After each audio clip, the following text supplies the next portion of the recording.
Sir, ಯುವ ಘಟಕ ರಾಜ್ಯಾಧ್ಯಕ್ಷರಂತ ನಿಖಿಲ್ ಕುಮಾರಸ್ವಾಮಿ ಅವರು ಶಿಡ್ಲಘಟ್ಟ ವಿಧಾನಸಭಾ ಕ್ಷೇತ್ರಕ್ಕೆ ಆಗಮಿಸುತ್ತಿರುವ ಹಿನ್ನೆಲೆಯಲ್ಲಿ ತಾವು ಗುರುಮಡುಗದಿಂದ ಏನು ಸಿದ್ಧತೆ ಮಾಡ್ಕೊಂಡಿದ್ದೀರಿ? ಯಾವ ಥರ ಪ್ಲಾನಿಂಗ್? ನಮ್ಮ ಗುರುಮಡುಗ ಇವತ್ತು 13/7/2025 ಇದರೊಳಗೆ ಇವತ್ತು ದೇಶದ ಪ್ರಮುಖರಾಗಿ ಮೋದಿಯವರು ದೇಶವನ್ನು ಮುನ್ನಡೆಸ್ತಾ ಇದ್ದಾರೆ. ಅಂಥ ಇದ್ದಲ್ಲಿ ಇಡೀ ಪ್ರಪಂಚದೊಳಗೆ ನಮ್ಮ ಭಾರತ ದೇಶ ಬಹಳ ಮುಂದುವರಿತಾ ಇದೆ.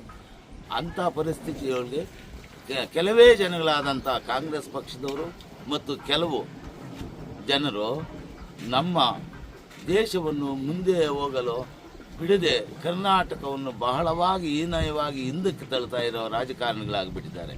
ಆದ್ದರಿಂದ ಅವ್ರನ್ನ ಸೆದಬಡಿದು ಅವ್ರಿಗೆ ಬುದ್ಧಿ ಕಲಿಸ್ಬೇಕು ಅಂತ ನಾವು ನಮ್ಮ ರಾಜ್ಯದ ನಿಖಿಲ್ ಕುಮಾರಸ್ವಾಮಿ ಅವರು ರಾಜ್ಯದ ಅಧ್ಯಕ್ಷರಾಗಿ, ಯುವಾಧ್ಯಕ್ಷರು ಮತ್ತು ಅಧ್ಯಕ್ಷರಾಗಿ ಮುಂದುವರಿತಾ ಇದ್ದಾರೆ. ಅವರ ಕೈ ಬಲಪಡಿಸೋದಕ್ಕೆ, ದೇಶ ಮುಂದುವರಿಯೋದಕ್ಕೆ ಈ ಕಾಂಗ್ರೆಸ್ಸಿನ ದಬ್ಬಾಳಿಕೆ ಹಿಟ್ಲರ್ ದರ್ಬಾರನ್ನು ಒಂದೇ ಕೋಮಿನವರಿಗೆ ದೇಶದ ಸಂಪತ್ತನ್ನೆಲ್ಲ ನಾಶನ ಮಾಡಿ ಅವರಿಗೆ ಮಾಡ್ತಾ ಇದ್ದಾರೆ. ಓಟಿನ ರಾಜಕಾರಣದಿಂದ ಅವರಿಗೆ ನಮ್ಮ ಇಡೀ ಹಿಂದುತ್ವ ದೇಶ ಆಗಿರೋದನ್ನು ಹಿಂದೆ ತಳ್ಳಲು ಮಾರ್ಗಸೂಚಿಗಳು ನೋಡ್ತಾ ಇದ್ದಾರೆ. ಆದ್ದರಿಂದ ಅವರಿಗೆ ಬುದ್ಧಿ ಕಲಿಸಲು ನಾವೆಲ್ಲ ಹಿಂದೂಗಳು ಒಗ್ಗಟ್ಟಾಗಿ, ನಮ್ಮ ರಾಜ್ಯ ಅನೇಕ ಜನ ಒಗ್ಗಟ್ಟಾಗಿ ಈ ನಮ್ಮನ್ನು ರಾಜ್ಯವನ್ನು ಹಿಂದಕ್ಕೆ ತಳ್ಳುತ್ತಾ ಇರೋ ಕಿಡಿಗೇಡಿಗಳನ್ನ ಸೆದಬಡಿಯಲು ನಾವೆಲ್ಲ ಒಗ್ಗಟ್ಟಾಗಿ ಇವತ್ತು ಬೃಹತ್ ಸಮಾವೇಶನ ಮಾಡಬೇಕು ಅಂತ ಶಿಡ್ಲಘಟ್ಟಕ್ಕೆ ಹೋಗ್ತಾ ಇದ್ದೀವಿ.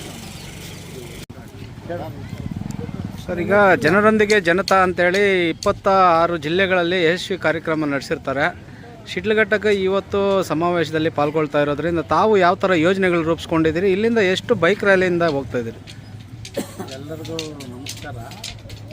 ಎಲ್ಲರಿಗೂ ನಮ್ಮ ಕಾರ್ಯಕರ್ತರು, JDS ಕಾರ್ಯಕರ್ತರು ಅಂದರೆ ಇವತ್ತು ಅವ್ರ ಸ್ವಂತ ಸ್ವಇಚ್ಛೆದಿಂದ ಇವತ್ತು ಇಡೀ ನಮ್ಮ ಕರ್ನಾಟಕದಲ್ಲೇ ಸದಸ್ಯತ್ವ ಅಭಿಯಾನ ಮಾಡೋದಕ್ಕೆ ನಮಗೆ ಯುವ ಘಟಕದ ನಿಖಿಲ್ ಕುಮಾರಸ್ವಾಮಿ ನೇತೃತ್ವ. ಈಗ ಇಷ್ಟೊತ್ತು ರಂಜಾನ್ ಹೇಳ್ದಂಗೆ ಏನು ಇವತ್ತು ಕಾಂಗ್ರೆಸ್ ಸರ್ಕಾರ ಅಂದರೆ ಬೇಸತ್ತಿಬಿಟ್ಟಿದೆ.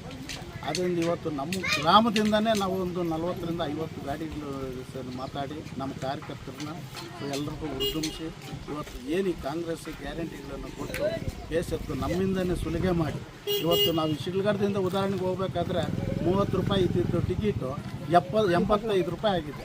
ಅದು ನಮ್ಮ ದುಡ್ಡಿನಲ್ಲಿ ಸುಲಿಗೆ ಮಾಡಿ ನಾವು ಅಧಿಕಾರಕ್ಕೋಸ್ಕರ ನಮ್ಮ ಹತ್ರ ದುಡ್ಡು ಸದೆ ಬೆಳೆದು ಅವ್ರ ಅಧಿಕಾರಕ್ಕೋಸ್ಕರ ಗ್ಯಾರಂಟಿಗಳನ್ನು ಮಾಡಿ ಇವತ್ತು ನಮ್ಮ ಜನಗಳನ್ನೇ ನಮ್ಮನ್ನು ಸದೆಬಡಿಸಿರೋ ಕಾರಣದಿಂದ ಆದ್ದರಿಂದ ಇವತ್ತು ಪ್ರತಿಯೊಬ್ಬರೂ ಏನು ದೇವೇಗೌಡರ ಕನಸು ನನಸಾಗಬೇಕಂತ ಅವ್ರು ಫೋನಲ್ಲಿ ಹೇಳಿದ್ರಂತೆ ನಿಖಿಲ್ ಕುಮಾರಸ್ವಾಮಿ. ಏನು ಮಾಡ್ತೀರಪ್ಪ, ಇಡೀ ರಾಜ್ಯದಲ್ಲೇ ನಾವು ಹಿಂದೆ ಏನು ಯಾವ ರೀತಿ ಬೆಳೆಸ್ಕೊಂಡು ಬಂದಿದ್ವಿ ಇವತ್ತು ಕಾರ್ಯಕರ್ತರು ಉರ್ದುಂಬಿಸಿ ಪ್ರತಿಯೊಬ್ಬರು ಬಡವ್ರ ಮನೆ ದೀನದಲಿತರು, ರೈತರು, ಇವತ್ತು ಮಧ್ಯಮ ವರ್ಗದವರು ಎಲ್ಲ ಒಟ್ಟಾರೆ ಒಂದು ಸಮಾನತೆಗೆ ನಡ್ಕೊಂಡು ಹೋಗೋಂಥ ತರಬೇಕು ನಮ್ಮ ಕರ್ನಾಟಕದಲ್ಲಿ.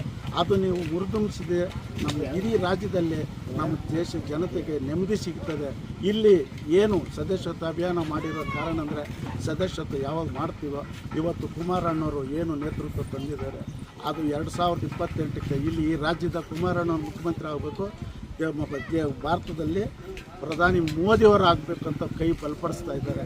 ಅದರಿಂದ ಎಲ್ಲರೂ ಇಲ್ಲಿ ನಮ್ಮ ಕಾರ್ಯಕರ್ತರು ಪ್ರತಿಯೊಬ್ಬ ಮನೆ ಮನೆಗೂ ತಲುಪಿಸಿ ಏನು ಈ ಭ್ರಷ್ಟಾಚಾರ ಯಾವ ರೀತಿ ನಡೀತಾ ಇದೆ ಕಾಂಗ್ರೆಸ್ ಸರ್ಕಾರದಲ್ಲಿ ಆ ಕಾರಣದಿಂದ ಇವತ್ತು ಎಲ್ಲ ಮನೆ ಮನೆಗೂ ಇವತ್ತು ಇಡೀ ನೇತೃತ್ವ ಏನು ನಮ್ಮ ಶಿಡ್ಲಘಟ್ಟದಲ್ಲಿ ರವಣ್ಣವರು ಇವತ್ತು ಕೇವಲ 2 ವರ್ಷದಲ್ಲಿ ಅವ್ರಿಗೆ ಅನುದಾನ ಬರ್ತಾ ಇಲ್ಲ. ಅಂಥದ್ರಲ್ಲಿ ಇವತ್ತು ರವಣ್ಣವರು ಈ ಕಷ್ಟಪಟ್ಟು ಎಷ್ಟು ಅವ್ರಿಗೇನು ಬರೋವಂಥದ್ರಲ್ಲಿ ಇತ್ತು ಹತ್ತರಷ್ಟು ಕಷ್ಟ ಮಾಡ್ತಾ ಇದ್ದಾರೆ. ಅವ್ರ ಸ್ವಂತ ಅದೆಲ್ಲಿ ಬರ್ತಾ ಇದೆ ದೇವರೇನು ಅಂಥವ್ರಿಗೆ ಭಗವಂತ ಒಳ್ಳೆಯದಾಗಲಿ. ಭಗವಂತ ಅವ್ರಿಗೆ ಹೇಳ್ಬೇಕಂದ್ರೆ ಇವತ್ತು 35 ವರ್ಷ ನಮ್ಮ ತಾಲೂಕಲ್ಲಿ ರಾಜ್ಯಭಾರ ಮಾಡಿ ಇಡೀ ತಾಲೂಕಲ್ಲಿ ಶಿಕ್ಷಣಕ್ಕೆ ಆದ್ಯತೆ ಕೊಟ್ಟರು. ಇವತ್ತು ಎಲ್ಲ ಕಡೆ ಎಲ್ಲ ಸ್ಕೂಲ್ಗಳಲ್ಲಿ ನಾವೇ ಕೊಡ್ತಾ ಇದ್ದೀವಿ. ಆ ರೀತಿ ಇಡೀ ತಾಲೂಕಲ್ಲಿ ಇವತ್ತು ಬುಕ್ಸ್ ಕೊಟ್ಟು ಅವರು ಇಡೀ ಶಿಕ್ಷಣ ಇದ್ದರೆ ನಮ್ಮ ದೇಶ ಉದ್ಧಾರ ಆಗ್ತದೆ, ಕಾನೂನನ್ನು ನೆರವಾಗ್ತದೆ. ಆವಾಗಲೇ ನಮ್ಮ ದೇಶವನ್ನು ಕಟ್ಟುವಂಥ ಪ್ರಜೆಗಳು ನಾವು ಆಗ್ತೀವಿ ಅಂತೇಳಿ ಇವತ್ತೇನು 13/7/2025 ಇವತ್ತು ನಮ್ಮ ತಾಲೂಕಲ್ಲಿ ರವಿಯಣ್ಣವ್ರ ನೇತೃತ್ವದಲ್ಲಿ ಸುಮಾರು ಸಂಖ್ಯೆಯಲ್ಲಿ ಏನು 15ರಿಂದ 25 ಸಾವಿರ 20 ಸಾವಿರ ನಿನ್ನೆ ನಾನು ನೋಡಿದೆ ಈ ಯೂಟ್ಯೂಬಲ್ಲಿ ಸರ್ಚ್ ಮಾಡಿದಾಗ. ಅದು ಇವತ್ತು ಅವ್ರು ಹಾಕಿರೋ ಖರ್ಚು ಒಂದು 40-50 ಲಕ್ಷ ಜನಗಳು ಯಾರೂ ಎಲ್ಲಿ ಇದರಲ್ಲಿ ಎಲ್ಲ ಚೇರ್ಸ್ ರೆಡಿ ಮಾಡಿ ಇವತ್ತು ಉರ್ದುಂಬಿಸಿ ಇವತ್ತು ಏನು ಈಗ ನಿಖಿಲ್ ಕುಮಾರಸ್ವಾಮಿ ಅವ್ರು ಬರ್ತಾ ಇರೋ ಕಾರಣ ಅಂದರೆ ಅವ್ರು ನೆಕ್ಸ್ಟ್ ಇಲ್ಲಿ ಇದು ಮಾಡ್ಬೇಕು, ಕರ್ನಾಟಕದಾಗ ಕುಮಾರಣ್ಣವ್ರು ಮುಖ್ಯಮಂತ್ರಿ ಮಾಡಬೇಕು, ಇದು ಭಾರತದಲ್ಲಿ ಮೋದಿಯವ್ರು ಮಾಡ್ಬೇಕನ್ನೋ ಕನಸು ನನಸಾಗಬೇಕಂತ ರವಿ ಅಣ್ಣವ್ರಿಗೆ ಇವತ್ತು ಸುಮಾರು ಅಭಿನಂದನೆ ನಾವೆಲ್ಲ ಒಟ್ಟು ತಿಳಿಸ್ತಾ ಅವ್ರು ಒಳ್ಳೇದು ಮಾಡಲಿ ದೇವ್ರು ಅಂತೇಳಿ ನಾವು ನಮಸ್ಕಾರ ಮಾಡಿ. ಜೈ ಹಿಂದ್, ಜೈ ಕರ್ನಾಟಕ.